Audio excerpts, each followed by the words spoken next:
അമേരിക്കയുടെ ആക്രമണത്തിന് പിന്നാലെ കനത്ത തിരിച്ചടി തുടങ്ങി ഇറാൻ.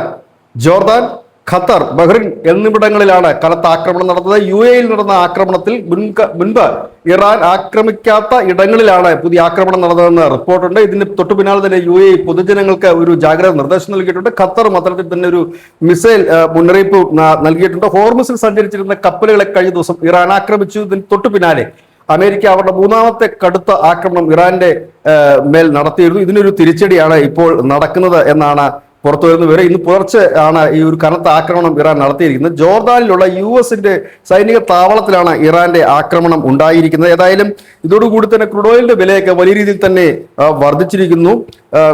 UAE-യിൽ അടക്കം, അതായത് ഈ ഗൾഫ് മേഖലയിൽ അടക്കം വലിയ ആക്രമണം, മുൻകാലങ്ങളിലെ പോലെ ഡ്രോണുകൾ ഉപയോഗിച്ചുകൊണ്ടുള്ള ഒരു അറ്റാക്ക് അല്ല, വളരെ ശക്തമായ രീതിയിലുള്ള ഒരു മിസൈൽ അറ്റാക്കുകൾ തന്നെയാണ് ഇറാൻ നടത്തുന്നത്. അതായത് ഇരു വിഭാഗവും ഇത്തവണ പോരാടാൻ ഇറങ്ങും, ഇല്ലെങ്കിൽ യുദ്ധത്തിലേക്ക് എത്തുമ്പോൾ അതൊരു വലിയ യുദ്ധമായി പരിണമിക്കുമെന്നുള്ള കാര്യത്തിൽ യാതൊരു സംശയവുമില്ല. മറ്റൊന്ന്, ഈ യുദ്ധത്തിൽ അവർ ഉപയോഗിക്കുന്ന ആയുധങ്ങളെല്ലാം തന്നെ മുൻകാലങ്ങളിലെ പോലെ ഡ്രോണുകളോ മറ്റൊന്നുമല്ല, ശക്തമായി തന്നെയുള്ള മിസൈലുകളും ശക്തമായ ആക്രമണങ്ങളും തന്നെയാണ്.